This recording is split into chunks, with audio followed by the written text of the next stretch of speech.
اگر کسی بس سے ایکسیڈنٹ ہو جائے، بندہ مر جائے، تو اس کی دیت ادا نہیں ہوگی۔ جو شریعت نے دیت رکھی ہے وہ دیت اس کے ورثاء کو ادا کرو۔ یہ الگ بات ہے کہ اس کے وارث چاہیں تو معاف کر دیں، لیکن دیت دینے کے بعد بھی تم نے 2 مہینے کے روزے رکھنے ہیں متواتر، درمیان میں روزہ چھوڑنا نہیں ہے، کیونکہ وہ دیت جو ہے وہ تو بندوں کا حق تھا، جو اللہ کا حق ہے، اللہ کے بندے کو تم نے مار ڈالا، اس کے بدلے میں آدمی کو 2 مہینے کے روزے رکھنے ہوتے ہیں۔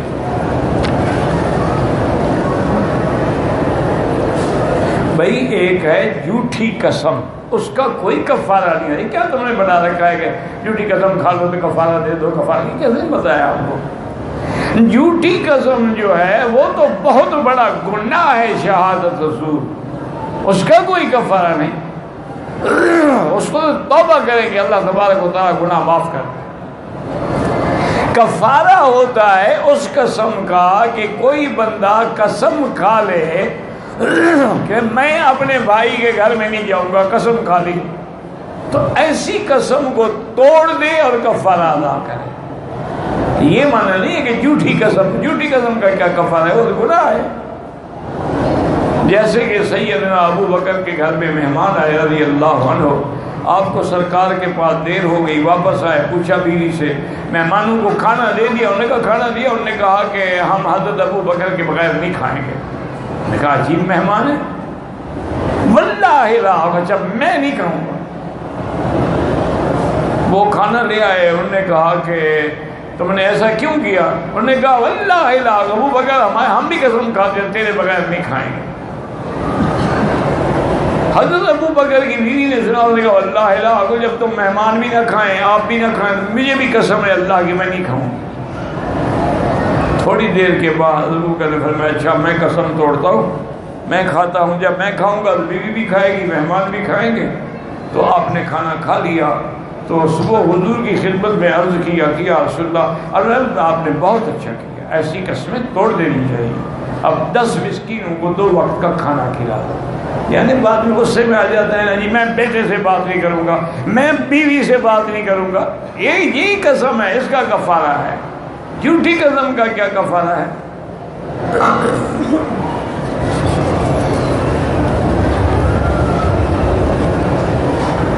عمرے میں غسل کا کیا مسئلہ ہے؟ کوئی مسئلہ نہیں ہے جناب، تم ساری زندگی غسل نہ کرو۔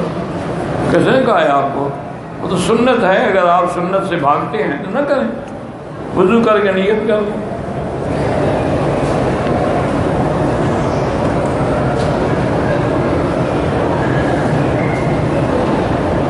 کہتے ہیں جی کہ کسی نے کہا ہے کہ درود ابراہیمی کی ایک تسبیح 100 عورتوں سے پڑھوا کر دم کر کے آب زمزم پر کسی بھی جائز حاجت کے لیے پانی استعمال۔ مجھے بہرحال یہ نہیں سمجھ آیا کہ وہ درود ابراہیم آخر 100 عورتیں کیوں پڑھیں، مرد کیوں نہ پڑھیں؟ اچھا پھر 100 عورتوں کو ملنا اور اس سے وظیفے پڑھوانا آتا ہے، ملنا جائز ہے غیر محرم کو؟ اللہ کے بندے تم خود 100 دفعہ درود پڑھ لو، دم کر دو، کوئی بات نہیں۔ یہ کیا مسئلہ بنا رکھا کہ 100 ہو اور ہوں بھی عورتیں؟ وہاں بھی اچھا، یہ اچھا بہانہ ہے نا عورتوں کو ملنے کا۔ انا للہ و انا الیہ راجعون۔ کعبہ قوسین سے کیا مراد ہے؟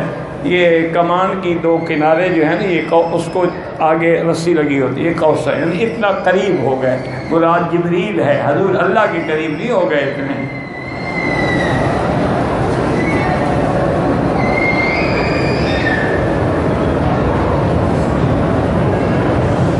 کہتے ہیں کہ حضرت ابراہیم علیہ السلام کی دعا رب اغفر لی ولوالدی، ہاں تو مراد یہی ہے نا، واغفر لأبی انہ کان من الضالین ربنا اغفر لی ولوالدی، تو والدین کے لیے بھی مانگتے رہے، جب اللہ نے منع کر دیا پھر اس کے بعد والدین کے لیے نہیں مانگا۔ اب والدین سے مراد جو ہے آدم و حوا ہیں اور ساری دنیا کے والدین، وہ تو وہاں مستقل ہے نا، واغفر لأبی۔ اور اسی طرح جب وہ وہاں سے چلے تھے باپ سے تو یہ بھی کہا تھا سلام علیک ساستغفر لک ربی، میں تیرے لیے مانگوں گا اپنے رب سے۔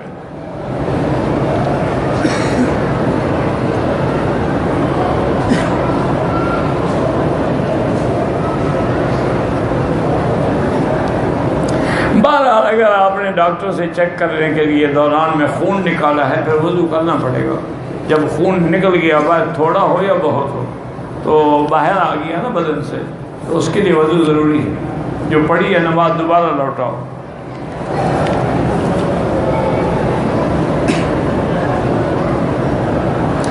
مسجد میں اگر نماز کھڑی ہے سلام نہ کریں. کس کو سلام کرو گے؟ نمازی کو.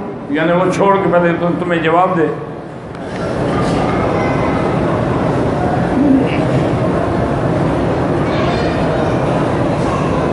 کہتے نہیں کہ آپ کے بعد آپ کا جانشین کون ہوگا؟ جس کو اللہ چاہیں گے.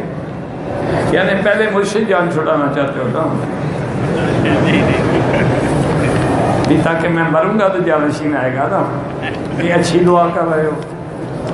بہرحال اللہ کے ہاتھ میں. اللہ جس سے چاہیں گے کام لے لیں گے. چاہے ہماری اولاد سے نہیں وہ چاہیں گے دوسرے سے لے لیں.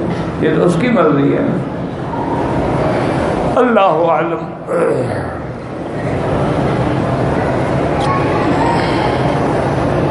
عصر کی نماز کے بعد نفل نہ پڑھیں. مغرب کے بعد پڑھیں. طواف کی 2 رکعات بھی مغرب کے بعد پڑھیں. افضل ہے. وہ تو باقی ائمہ کے نزدیک جائز ہے کہ اگر آدمی جا رہا ہے قافلہ کھڑا ہے باہر گاڑی چلو پڑھ لو. ورنہ حضرت عمر نے مدینہ شریف جانا تھا تو آپ نے طواف کیا عصر کے بعد پھر چلے گئے. آپ نے مسجد عائشہ سے گزر کر یعنی حرم کی حد کے بعد جا کے مغرب کے بعد 2 رکعت پڑھی. راستے میں نہیں پڑھی.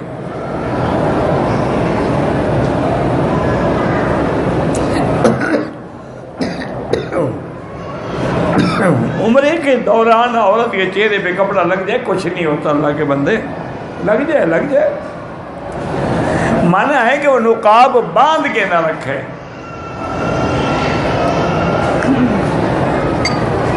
صلاۃ تسبیح جو ہے ایک ضعیف روایت میں ہے. فضیلت میں ضعیف روایت محدثین قبول فرماتے ہیں. بہرحال پڑھ سکتے ہیں.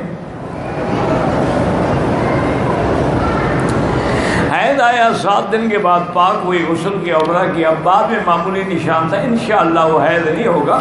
بعض اوقات گرمی میں یا عورت چونکہ چلنے کی عادی نہیں ہوتی نا تو طواف کیا صفا مروہ دوڑی اس وجہ سے کوئی نشان لگ گیا. لیکن بہتر یہی ہے کوئی 2-4 ریال خیرات کر دو. طواف النساء کون سا ہے؟ یہ شیعہ کا ہے. اس کا اہل سنت والجماعت سے کوئی تعلق نہیں. وہ حج میں بھی آتے ہیں نا تو طواف زیارت کرنے کے بعد پھر ایک دفعہ طواف النساء کرتے ہیں. جیسے اہل سنت کا طواف زیارت نہ کرو تو بیوی حلال نہیں ہوتی. ان کا طواف زیارت کے بعد طواف النساء ہوتا ہے. عمرے میں بھی آئیں گے طواف کریں گے صفا دوڑیں گے پھر آگے طواف النساء کریں گے ورنہ بیوی حلال نہیں ہوگی. یہ عجیب مذہب ہے حضرت. متے میں سب حلال ہے یہاں طواف روکے ہوئے ہیں. ایک مذہب تو ہے نہیں نا. یہ تو ایک تحریک تھی دین عربی کے خلاف. عجمی سازش کا نام جو ہے وہ شیعہ ہے. یہودیوں نے ایک تحریک بنائی تھی. بنتے بنتے مذہب بن گئی.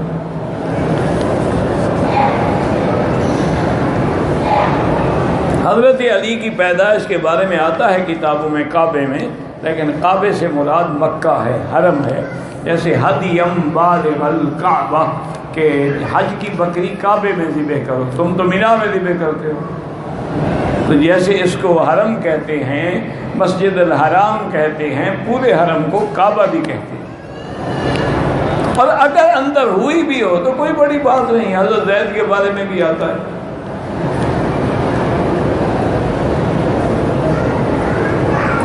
لوگوں نے یمانی کو چومنے کی اجازت نہیں ہاتھ لگانے کی اجازت ہے. ہاتھ بھی ہے. اور طواف کے بغیر تو حجر اسود کو بھی چومنا ناجائز ہے.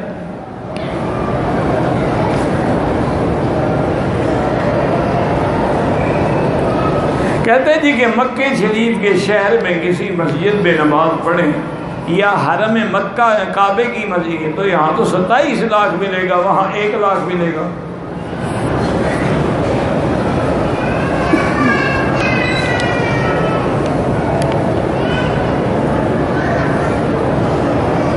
کہتے جی کہ ایک آدمی پاکستان سے آیا عمرہ نہیں کیا مکے آیا، پھر بعد میں عمرہ، پھر بعد میں عمرہ کیوں کیا جب تمہاری عمرے کی نیت ہی نہیں تھی؟ اس کا معنی ہے کہ تم عمرہ کرنے آئے ہو، دم پڑ گئی، ورنہ تو پھر عمرہ نہ کرتے نا، آ کے اپنی ڈیوٹی پہ لگ جاتے بس۔ 2 دن کے بعد جو تمہیں عمرے کا خیال آ گیا ہے، مانا ہے کہ تم نے وہ غلطی کی ہے، احرام چھوڑ کے آئے میقات سے۔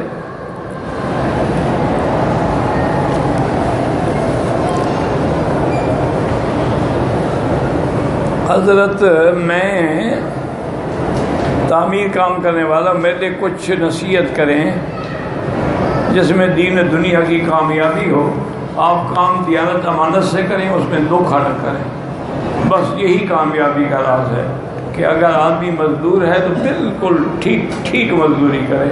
یہ نہیں ہے کہ 8 گھنٹے کی ڈیوٹی ہے تو 1 گھنٹہ چائے پینے میں لگا دو، آدھا گھنٹہ سیر سب میں دوستوں سے گپ شپ میں، یہ سارا حساب دینا پڑے گا قیامت میں کہ پیسے تم نے 8 گھنٹے کے لیے کیے اور کام تم نے 7 گھنٹے کیا۔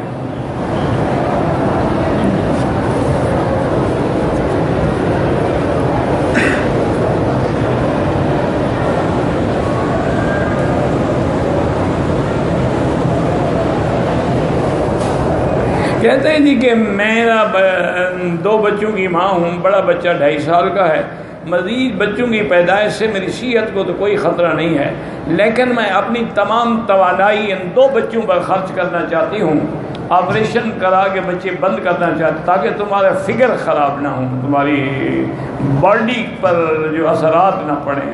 بالکل حرام ہے، کرو گی تو اتنا بڑا گناہ ہے کہ تم سمجھ نہیں سکتی ہو۔ خدا نہ کرے حادثہ ہو جائے، 2 بچے چلے جائے، پھر کیا کرو گی؟ خدا کے مسئلے میں دخل نہ دو۔ بعض لوگ ہیں اولاد کے لیے ترستے ہیں، روتے ہیں، جن کو خدا نے دی اور نخرے کرتے ہیں۔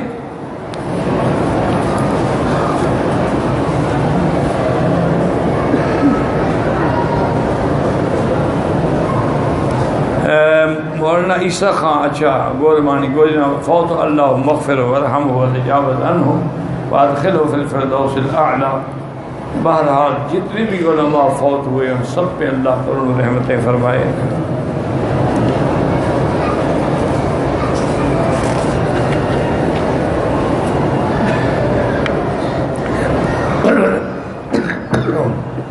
دو سجدوں کے درمیان میں بالکل رب اغفر لی ورحمنی وارزقنی واہدنی واعف عنی وعافنی، یا جو تمہیں آئے رب اغفر لی کہہ دو، واہدنی اتنا ہی کافی ہے۔ سوال یہ ہے کہ صبح اٹھ کر پانی پینا سنت ہے؟ بالکل نہیں، سنت تو نہیں ہے، البتہ چائنیز کا علاج ہے۔ وہ یہ کہتے ہیں کہ صبح اٹھ کر وضو کرنے سے بھی پہلے ایک بڑا گلاس نیم گرم پانی کا پئیں تو آپ کی ساری بیماریاں اندر کی صاف ہو جاتی ہیں۔ سنت کوئی نہیں۔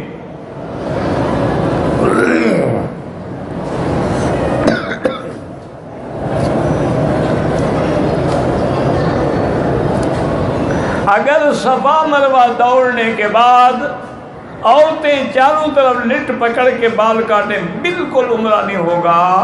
ان کے بال جب انتہا پہ پہنچے سارے اکٹھے ہوں تو ان کے سرے کاٹ ڈالیں ایک پور کے، تاکہ سارے بال کٹ جائیں۔ مقصد یہ ہے۔ میرے بھتیجے کا انتقال ہو گیا، اللہ مغفرت فرمائے۔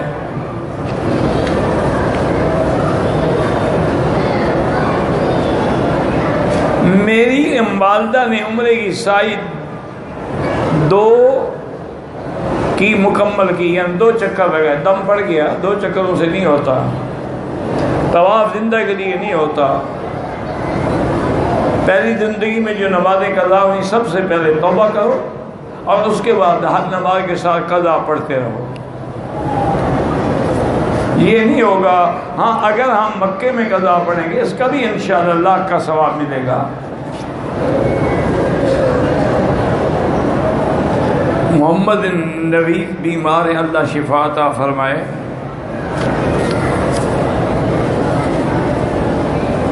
میری بیوی وفات پا چکی ہے، اس تک ثواب پہنچانے کا طریقہ کیا؟ ان کے نام پہ کوئی مسجد میں مدرسے میں جا کے کوئی کمرہ بنوا دیں، کوئی پانی کا انتظام کر دیں، مدرسے کے طلباء کو زکوٰۃ دے دیں، قرآن حدیث کی کتابیں لکھی تاکہ وہ چلتا رہے ثواب اس کے لیے۔ حرم میں جو لوگ خیرات بانٹتے ہیں یہ لے سکتے ہیں، یہ خیرات نہیں ہوتی نہ زکوٰۃ ہوتا ہے، یہ تو ویسے عام مطلقاً صدقہ ہو۔ 5 لیٹر پانی لے جانے کی اجازت ہے، چھوٹی چھوٹی بہتریں اپنے بیگ میں بھر کے لے جائیں کیوں نہ لے جائیں، لیکن اگلے کو وزن میں شامل تو کریں نا۔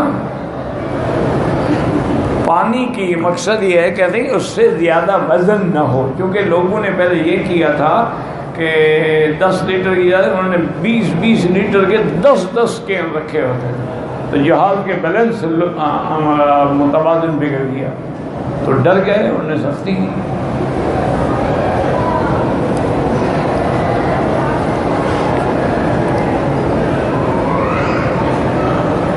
محمد ابو ذر ہے اور طیبہ نصیر ہیں، بہرحال اللہ کے ہاں یہ جوڑے میں خیر ہے تو اللہ ان کے نکاح میں بھی اور شادی میں بھی برکت عطا فرمائے، کیونکہ علم تو اللہ کو ہے، ہم تو نہیں جانتے۔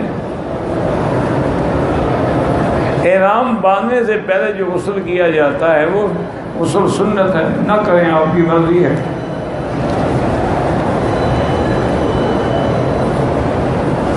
احرام سے پہلے غسل سنت ہے، زبان کے اندر ذکر کا کوئی حرکت نہیں ہے، خیال سے ذکر نہیں ہوتا، لازمی بات ہے کہ ذکر سے زبان ہلے، اس لیے تو اللہ نبی پاک روکا تھا نا کہ لا تحرک بہ لسانک، آپ آہستہ آہستہ زبان مبارک کو حرکت دیتے تھے نا کہ اے نہ کیا کریں، ہم آپ کے سینے میں قرآن بٹھا دیں گے، تو جب تک آپ پڑھیں گے نہیں خیال سے تو ذکر نہیں ہوتا۔ اچھا کبھی آپ خیال کر لیں کہ میں نے کھانا کھا لیا ہے، کیا خیال ہے، بھوک بڑھ جائے گی؟ کھانے کے لیے تو ٹوٹ پڑتے ہو اور اللہ کے ذکر کے لیے مسئلے پوچھتے ہو۔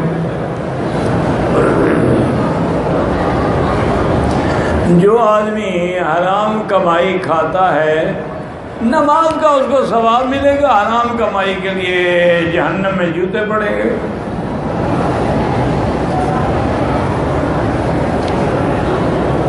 توبہ کرو، حرام کمائی زندگی میں چھوڑ دو۔ ہم ماں بھائی بہن سب ساتھ ہیں، شادی ہو گئی ہے، نوجوان پتہ نہیں صرف کا خدمت کرتا ہے، میرے پتہ نہیں مرنے سے پہلے کہا تھا، مجھے نہیں پتہ ہے کیا لکھا ہے، شادی کرنا میرے بھائیوں نے کوئی پتہ نہیں آپ نے کیا لکھا ہے، پڑھا ہی نہیں جاتا،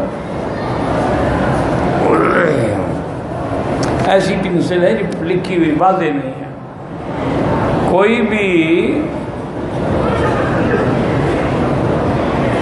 کوئی بھی کھل پتہ نہیں کیا ہے، پیسے سے ہو یا بغیر پیسے کے، کھلنا کیسا ہے مجھے نہیں پتہ کیا لکھا ہے آپ نے۔ حضور نے جو کام کرنے کو منع کیا، حرام نہیں کہا، بالکل منع کیا تو حرام ہی ہو گیا نا، حلال سے بھی حضور منع کرتے ہیں، عجیب بات ہے۔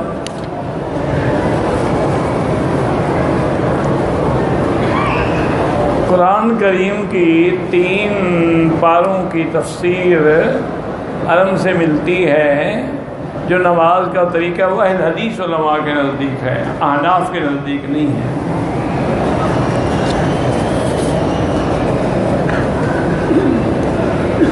ٹیکے لگانے سے وضو نہیں ٹوٹتا، لیکن اگر خون نکل آیا تو ٹوٹ جاتا ہے۔ اسرائیل پر اللہ کا عذاب آئے، اللہ عالم عذاب ہے، ویسے مسلمانوں کے گھر میں بھی تو آگ لگ جاتی ہے، یہ تو اللہ جانتے ہیں نا کہ وہ عذاب ہے یا دنیا کے حوادثات میں ایک حادثہ ہے، اللہ جانتے ہیں نا، بڑی ایسے تو امریکہ کے جنگلوں میں کئی مہینے تک آگ لگی رہتی ہے، ہم تو کہتے ہیں خدا کرے سارے مر جائیں اسرائیلی، ہم تو اس پہ خوش ہیں، لیکن یہ اللہ جانتا ہے کہ عذاب ہے یا حادثہ ہے۔ میری والدہ اور بھائی کے ساتھ میری بیوی عمرے پہ آ سکتی ہے، آپ کی والدہ ہے، آپ کی بیوی ہے، بھائی تو محرم نہیں ہے نا، اور والدہ بھی محرم نہیں ہے، وہ نہیں آ سکتی، سب سے زیادہ بھائیوں سے ڈرا کرو، یہ میں نہیں کہتا، حضور نے فرمایا کہ تیور تو عورت کے لیے موت ہوتا ہے، کیونکہ اس کے گھر میں آنے جانے کو کوئی کوئی عیب نہیں سمجھتا، کہ روکتا نہیں، پر موقع ملا تو خود بھی جہنم عورت بھی جہنم۔ ایک آدمی سال منہ پہ آتا ہے، لوگ کہتے ہیں پیسے خیرات کر دیا کرو، ان کو کہو جو تم سگریٹ اور چائے پیتے ہو نا، پہلے تم وہ خیرات کرنا شروع کرو، پھر میں یہ خیرات کروں۔ اللہ نے عمرہ لکھا ہے وہ آئے گا، تم کون ہو روکنے والے بھائی؟ اللہ نے حج لکھا ہے تو آئے گا۔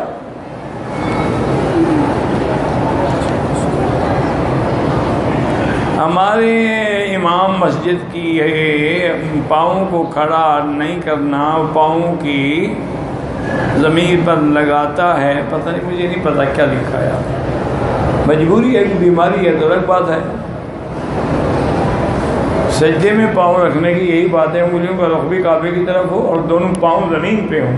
سجدے میں اگر اٹھا لیا نماز نہیں ہوگی۔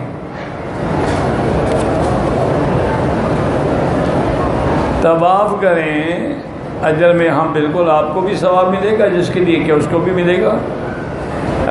جاننے والی عورت یا دوست کی والدہ جاننے والی عورتوں کے طواف نہ کیا کریں۔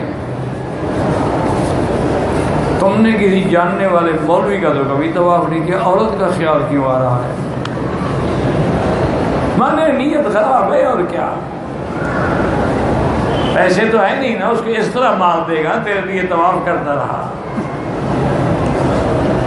پیسے والے تو پیسے سے خرید لیتے ہیں نا، یہ اس طرح دین کے نام پہ دھوکہ دے گا نا، سمجھے نا؟ دوسری کی عورتوں کے طواف نہ کرو۔ جادو سے بچنے کے لیے اللہ کا قرآن ہے، سورۃ البقرہ پڑھا کرو، سنا کرو، سارے گھر والے ہفتے میں ایک دفعہ بیٹھ کر پڑھ لیا، پانی پہ دم کر دیا، سارے گھر میں پانی بھی ڈالا، بندوں پہ، کبھی شیطان نہیں آئے گا۔ رزق کی فراوانی کے لیے ایک تو ہے کہ تقوی اختیار کرو، گناہوں سے بچو، استغفار زیادہ کرو، استغفر اللہ استغفر اللہ استغفر اللہ، کم از کم 1000 2000 دفعہ روز کرو۔ سب کے لیے دعا کرتے ہیں میرا بھائی۔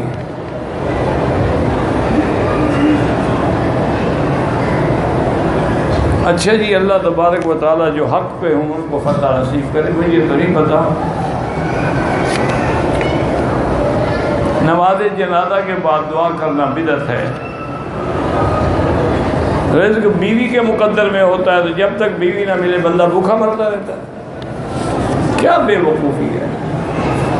وہ تو قرآن میں ایک ہے کہ اگر تم غریب ہو تو دوسری شادی کرنے سے یا شادی کرنے سے ڈرو نہیں، یکونوا فقراء، اگر تم غریب اللہ تمہیں غنا آتا ہے۔ یہ نہیں ہے کہ بیوی کی وجہ سے غنا ملے گا، بیوی کی وجہ سے انشاءاللہ پہلا مال بھی ختم ہوگا۔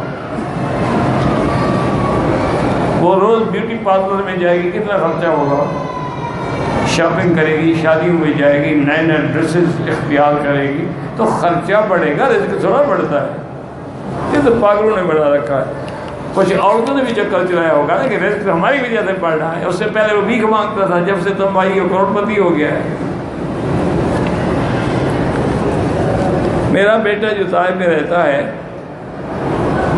اگر مجھے ملنے کے لیے احرام نہیں باندھا کوئی بات نہیں، وہ تمہیں ملنے کے لیے آیا، حرم میں نماز بھی پڑھے، طواف بھی کرے۔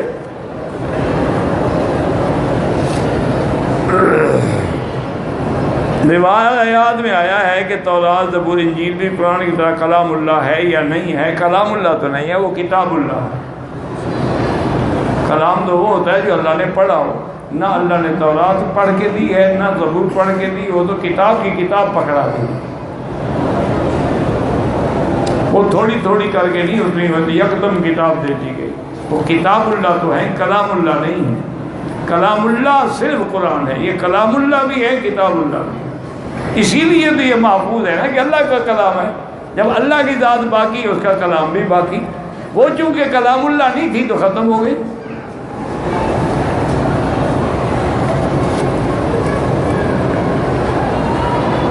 ہمارے عزیز کا انتقال ہو گیا، اللہ مغفرت فرمائے، اللہ سب کی مغفرت فرمائے۔ مدینہ پاک سے 70 کلومیٹر دور بیر روحا، واقعی وہ کنواں ہے حضور سے منسوب، ہاں بالکل، حضور وہاں تشریف فرما ہوئے، ایک روایت میں ہے کہ لعاب بھی ڈالا ہے۔